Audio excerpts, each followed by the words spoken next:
Pourquoi voulons-nous absolument être en couple? Pourquoi avons-nous envie ou besoin d'avancer à deux? Parce que c'est notre cerveau qui nous le demande. Je m'appelle Claire Street, je suis consultante spécialiste en neurosciences, je travaille sur tout ce qui est neurosciences affectives et neurosciences cognitives et je vous explique comment notre cerveau nous mène par le bout du nez dans nos relations amoureuses. Alors pourquoi voulons-nous à tout prix avancer à deux? Alors quand on est ado, quand on a la vingtaine, c'est complètement normal, ce sont nos hormones qui sont en ébullition, nous sommes là pour nous reproduire, c'est notre fonction, c'est une de nos principales fonctions, et donc nous sommes attirés, c'est un mélange d'attraction physique, de romantisme, et hop, on cherche le meilleur partenaire ou la meilleure partenaire pour se reproduire.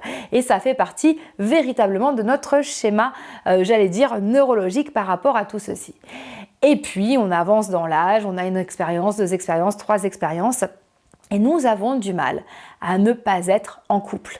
Nous avons du mal à ne pas être à deux. Et regardez, à chaque fois, vous quittez quelqu'un, vous êtes quitté, la relation se termine, peu importe, et on vous demande si vous avez retrouvé quelqu'un. Un petit peu comme si on était en train de prendre et de chercher des trucs dans une brocante, vous savez, est-ce que tu as retrouvé le truc machin, est-ce que tu as trouvé ceci? On nous invite à toujours nous décliner par deux. Pourquoi est-ce qu'on a ça? Parce que c'est le poids sociétal. C'est cette image sociétale de si je ne suis pas en couple, ça veut dire que je ne suis pas quelqu'un de bien à aimer. Et c'est un poids extrêmement lourd. Le fondement même de la notion de famille, le fait de se rassembler, le fait de se marier, il faut savoir que ça n'a absolument aucun lien avec l'amour. À la base, on se mariait parce que ça permettait de sauvegarder le patrimoine et d'éviter que les fortunes des familles soient dilapidées. Il y avait en gros l'amour d'un côté, la romance d'un côté et le côté plutôt administratif de l'autre. Donc on a eu l'habitude d'épouser des gens qu'on n'aimait pas et d'aller vivre notre amour ailleurs à côté. Et toutes ces choses-là, en fait, ont structuré dans l'imaginaire collectif un besoin d'avancer à deux. Bah oui, on le sait bien, si on vit solo, et notamment si on est une femme, on est complètement dépendant, surtout avant, et on n'arrive pas à avancer. C'est beaucoup plus facile d'avancer à deux. Et on a sacralisé l'amour, le couple, le fait d'être à deux. Merci les romances, merci les Disney, merci toutes ces histoires en fait qui nous montrent une espèce d'amour idéal et sacralisé que nous vivons très très rarement au quotidien.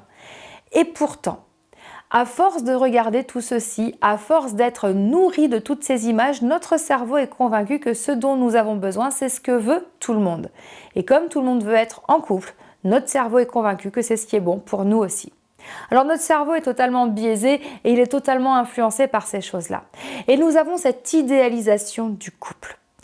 Au lieu de viser le couple, je vous invite à bien vous connaître et à trouver la personne et à rencontrer la personne qui vous correspond au bon moment. Cette espèce de pression de couple, et on la voit à 2 moments de l'année, 2-3 moments de l'année pour la Saint-Valentin, bien évidemment. Alors, pour tous ceux qui passent la Saint-Valentin solo, c'est toujours « Ah ouais, c'est nul, t'es toute seule et tout » ou « T'es tout seul ». Non, faut arrêter avec ça, en fait. Il n'y a pas comment dire... Chacun fait ce qu'il peut, chacun vit ce qu'il veut et il n'y a pas d'obligation de fêter la Saint-Valentin, ça reste quand même purement commercial et il n'y a pas d'obligation d'être en couple à ce moment-là ou le fait d'être en couple ou célibataire au moment de la Saint-Valentin n'a mais vraiment aucun lien avec la valeur de l'être humain qu'on est. Il y a aussi le moment des départs en vacances où, ah bah ouais, tiens, tu pars avec qui, tu pars à deux, tu pars entre amis, machin, etc. Où il y a aussi un jugement, une projection par rapport à tout ça. Et bien sûr, il y a les fêtes de fin d'année, à savoir si on va en famille, seul ou accompagné. Dans ces moments-là, nous sommes un petit peu, raccrochés, étiquetés à cette notion de couple. Alors sortons de tout ça. Plus nous alimentons cela, plus notre cerveau en fait va nous renvoyer une image négative de nous-mêmes si nous sommes célibataires. Or, le Graal dans la vie, c'est de se sentir bien quand on est seul et de se sentir bien quand on est avec quelqu'un. Mais la base de la base de la base, c'est nous-mêmes.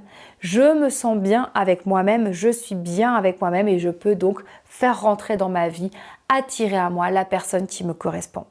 Plus vous courez après votre moitié, moins vous la trouvez. Plus vous êtes en idéalisation de couple, plus vous vous ramasserez. C'est extrêmement injuste, mais c'est comme ça que ça fonctionne.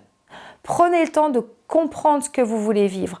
Prenez le temps de mettre des mots sur ce qui vous fait du bien, sur le type de relation que vous voulez vivre et vous verrez que tout changera. Notre cerveau a besoin d'être rassuré, il a besoin de comprendre qu'il a le droit de faire différemment de la masse pour pouvoir se sentir bien lui aussi. Alors, ouvrez-lui ses chakras, montrez-lui que vous êtes quelqu'un de chouette, quelqu'un qui s'assume, quelqu'un qui prend soin de soi et que c'est à ce moment-là que la bonne personne arrivera dans votre vie si vous le décidez. Vous pouvez hacker votre cerveau, arrêtez de vouloir faire comme tout le monde parce que si vous regardez autour de vous, les couples heureux, il n'y en a pas tant que ça, mais tout le monde s'acharne à essayer de vivre quelque chose. Prenez le temps de bien vivre avec vous-même et vous verrez à quel point c'est chouette de pouvoir attirer à vous la bonne personne. Merci et à bientôt pour une nouvelle vidéo.